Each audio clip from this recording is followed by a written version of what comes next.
सोचिए, एक नया देश बना है तो सबसे बड़ा और जरूरी सवाल क्या होगा? यही ना कि इसका नागरिक कौन होगा। 1947 में जब भारत का विभाजन हुआ तो यही सवाल लाखों लोगों की जिंदगी और मौत का सवाल बन गया। आज हम संविधान के अनुच्छेद 6 को समझेंगे, वो अनुच्छेद जिसने इस बहुत बड़ी ऐतिहासिक चुनौती का जवाब दिया।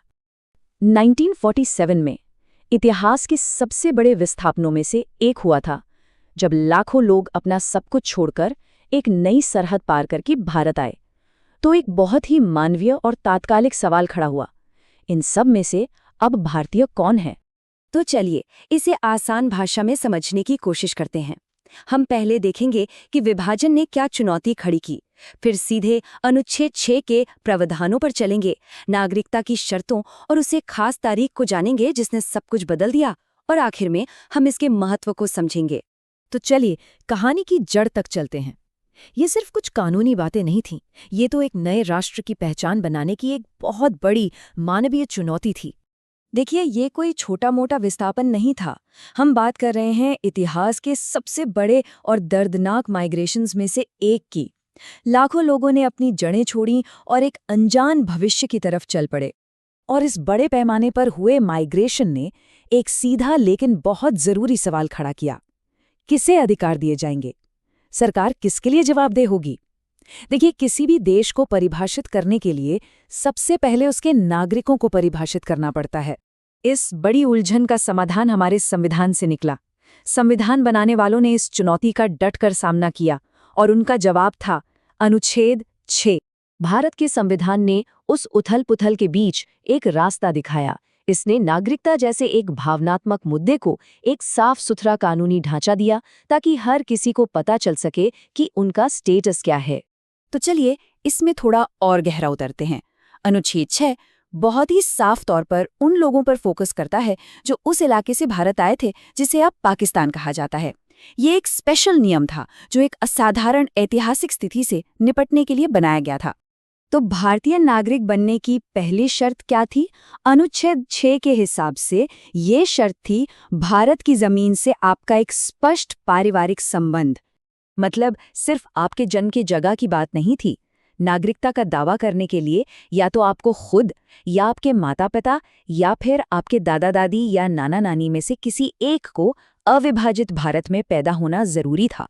ये भारत के साथ एक ऐतिहासिक जुड़ाव को पक्का करता था। लेकिन ये पारिवारिक संबंध ही सब कुछ नहीं था। एक और बहुत जरूरी फैक्टर था, समय।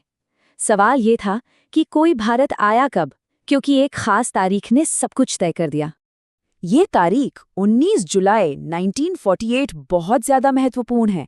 इस तारीख ने आने वालों को 2 ग्रुप्स में बांट दिया और दोनों ही ग्रुप्स के लिए नागरिकता पाने का प्रोसेस अलग-अलग था।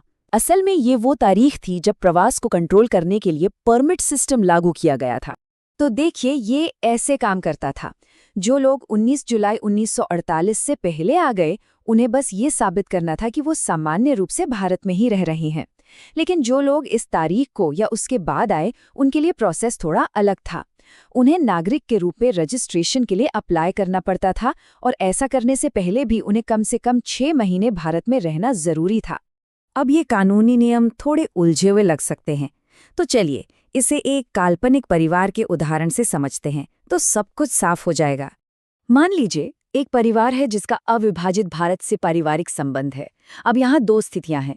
पहली, अगर ये परिवार 18 जुलाई 1948 को, यानी कट ऑफ तारीख से ठीक 1 दिन पहले भारत पहुंचता है, तो उन्हें नागरिक मान लिया जाएगा, बशर्ते वो यहाँ सामान्य रूप से रह रहे हों। लेकिन दूसरी स्थिति में, अगर वही परिवार सिर्फ 2 दिन बाद 20 जुलाई 1948 को भारत पहुंचता है, तो उन्हें एक पूरी प्रक्रिया से गुजरना होगा। पहले कम से कम 6 महीने यहाँ रहना होगा और फिर नागरिकता के लिए रजिस्ट्रेशन करवाना होगा। सिर्फ एक तारीख ने सब कुछ बदल दिया। तो अब सवाल ये है कि अनुच्छेद 6 इतना महत्वपूर्ण क्यों है? इसका महत्व सिर्फ कानूनी प्रावधानों में नहीं, बल्कि उस स्थिरता में है जो इसने उस मुश्किल दौर में दी थी। इसने उन लाखों लोगों के लिए भ्रम और अनिश्चितता को खत्म कर दिया जो अपना सब कुछ खो चुके थे। यह सिर्फ एक नियम नहीं था, बल्कि उम्मीद की एक किरण थी जो उन्हें बता रहा था कि अपनेपन और पहचान का दावा करने के लिए एक साफ और निष्पक्ष रास्ता मौजूद है। और ये दिखाता है कि कानून सिर्फ नियम नहीं बनाते, वे पहचान भी बनाते हैं। अनुच्छेद 6 ने ये तय करने में मदद की कि एक भारतीय नागरिक कौन है, जिससे लाखों लोगों को कानूनी सुरक्षा और एक राष्ट्रीय पहचान मिली। तो अंत में ये हमें सोचने पर मजबूर करता है।